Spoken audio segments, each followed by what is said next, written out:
NDA की सरकार भाषण चाहे जितना दे ले किसानों के लिए, लेकिन दिल में किसानों के लिए नफरत लेके बैठे हुए हैं।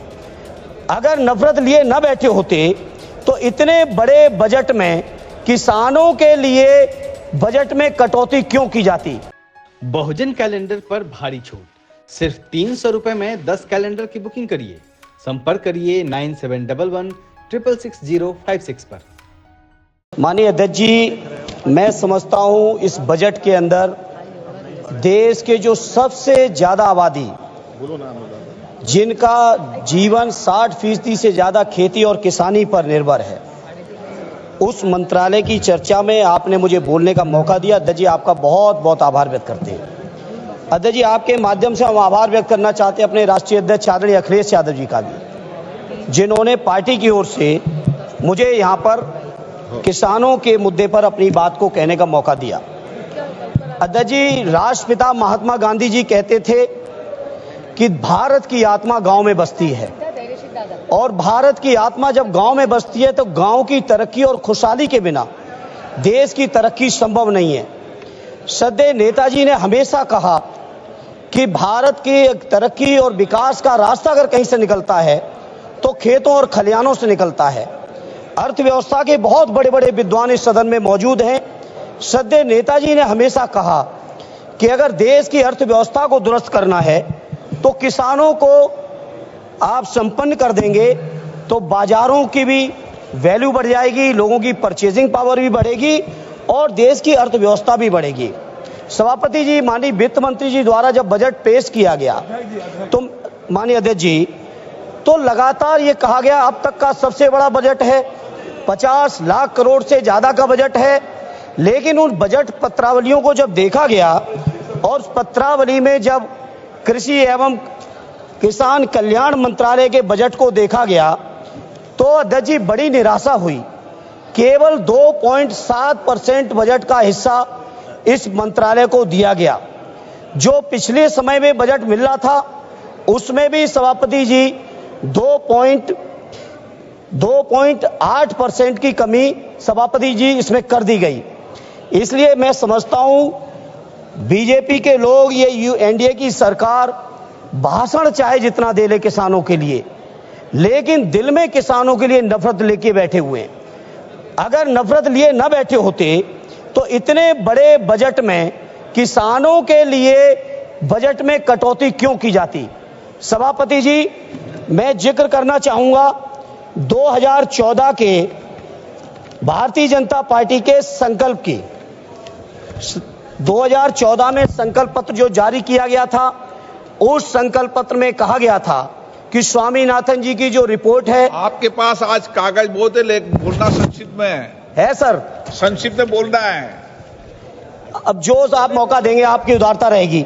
सभापति जी, 2014 के संकल्प पत्र में कहा गया कि स्वामीनाथन जी की सिफारिश के अनुरूप जो किसानों की लागत है, जिसमें लागत में श्रद्धेय नेताजी कहते थे और उसी बात को स्वामीनाथन जी ने भी कहा, किसान की अपनी मेहनत, अपने परिवार की मेहनत, उनके जो पशुओं की मेहनत, खेती की जो वैल्यू है उस वैल्यू का जो मार्केट में ब्याज होना चाहिए, सारी की सारी चीजों को अगर मिला लें, जिसको स्वामीनाथन जी ने फार्मूला दिया था C2 का, C2 प्लस 50%, माने लागत का 1.5 गुना समर्थन मूल्य। 14 का वादा है आपके चुनावी घोषणा पत्र का मंत्री जी, और 14 से आज 25 आ गई है। अभी तक एक बार भी सरकार का ये संकल्प 12वां बजट पेश हो गया है। 11 साल आपने पूरे कर दिए। भाषण बहुत लंबे हैं आपके, लेकिन सच्चाई से बहुत दूर हैं। उसके बाद सभापति जी, प्रधानमंत्री जी ने 2016 में घोषणा की कि 2022 में आने वाले अमृतकाल में जब भारत प्रवेश करेगा तो उस प्रवेश के समय किसानों की आमदनी को हम दूना कर देंगे। मैं नहीं समझ पा रहा हूं, माननीय कृषि मंत्री जी, आप बहुत अनुभवी हैं, एक बड़े प्रांत के लंबे समय तक मुख्यमंत्री रहे हैं, जहां किसानों की इस्तेमाल की सारी चीजों का मूल्य आपने बढ़ा दिया।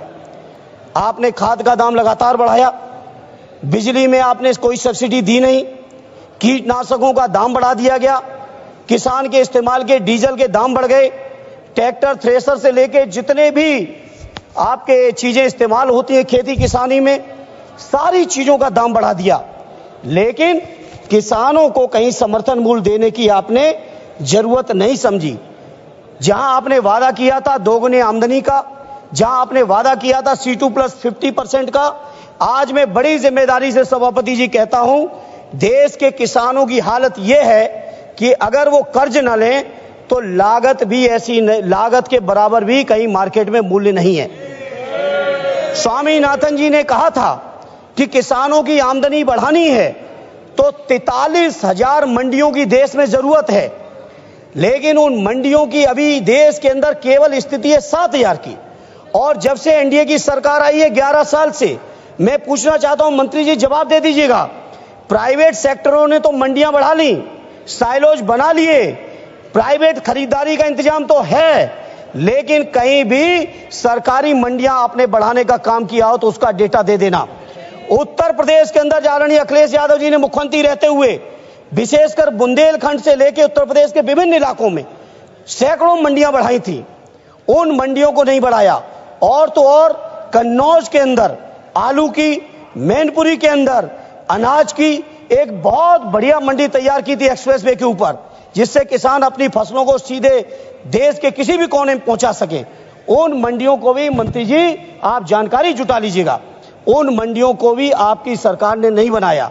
और मैं ये बात मैं इसलिए कह रहा हूं क्योंकि जब सत्ता पक्ष की तरफ से कोई खड़ा होता है तो डबल इंजन की बातें करते, डबल इंजन की बातें करते। क्या हुआ आपके उत्तर प्रदेश के अंदर डबल इंजन का? माननीय अखिलेश जी के सारे कामों को रोक दिया गया। जहां सभापति जी ये हालत है किसानों की, अंत में किसान क्या करें?